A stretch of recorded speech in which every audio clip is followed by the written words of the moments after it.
আল্লামা ইকবাল বলেছেন, গাছের ঝরা পাতা মাটিতে পড়েছে। এই ঝরা পাতাগুলো দেখে আল্লামা ইকবাল বলছেন, ঝরা পাতা, ঝড় থেকে ভয় পেও না, এ ঝড় এসেছে তোমাকে মাটি থেকে উপরে উঠাবার জন্য। সুতরাং যে ঝড় ইসলামের বিরুদ্ধে এসেছে, এই ঝড় এসেছে এই জন্য বাংলাদেশের এমন কোন ঘর থাকবে না যেখানে জামাত ইসলামী পৌঁছাবে না। শান্তির জন্য কল্যাণের বার্তা নিয়ে সারা বাংলাদেশে সর্বত্র ইসলামের দাওয়াত পৌঁছে যাবে গণতান্ত্রিক পদ্ধতিতে।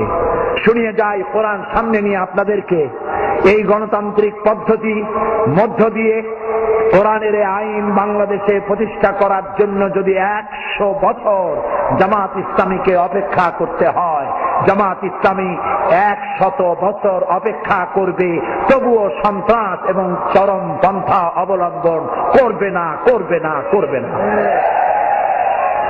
আমাদের অসংখ্য সাহিত্য ভান্ডার আছে, বললে হবে না জামাত ইসলামী কোন ইসলামী দল নয়। যিনি বলেন তিনিও কিয়ামতে উঠবেন, আমরা উঠব। আমি 50 বছর কোরআনে কারীমের খেদমত করি, আর 1973 সনে জামাতে রুকন হয়েছি। জামাত যদি সাহাবীদের বিরুদ্ধে হবে, জামাত যদি রসুলের বিরুদ্ধে হবে, আমার 50 বছরের একটা ওয়াজের মধ্যে সাহাবী আর রসুলের বিরুদ্ধে কোনো কথা থাকা স্বাভাবিক ছিল না? আছে কোথাও? আমার পা থেকে শুরু করে মাথা পর্যন্ত সুন্নতের কোনো অভাব আছে?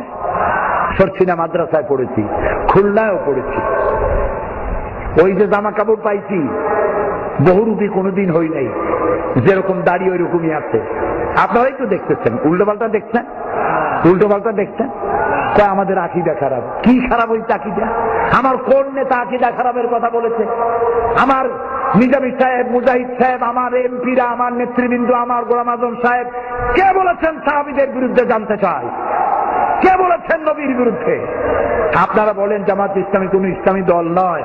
আল্লাহকে ভয় করুন, কিয়ামতে আসামি হতে হবে, আসামি হতে হবে, আসামি হতে হবে ইনশাআল্লাহ। আপনি যে কথা বলেন, আজ আমি নাম নেব না, আমি নাম নেব না। আপনি যে কথা বলেন, সেই আপনি কথা বলেন দিলীপ বড়ুয়ার ভাষায়। আপনি হুজুর, আপনি কথা বলেন রাশেদ খান মেননের ভাষায়, আপনি কথা বলেন সাইফুদ্দিন মানিকের ভাষায়, আপনি কথা বলেন শেখ হাসিনার ভাষায়। তাই জাতি মনে করে হয় আপনি ভারতের দালাল, আর না হয় আওয়ামী লীগের বেটি। আপনি কিচ্ছু করতে পারবেন না।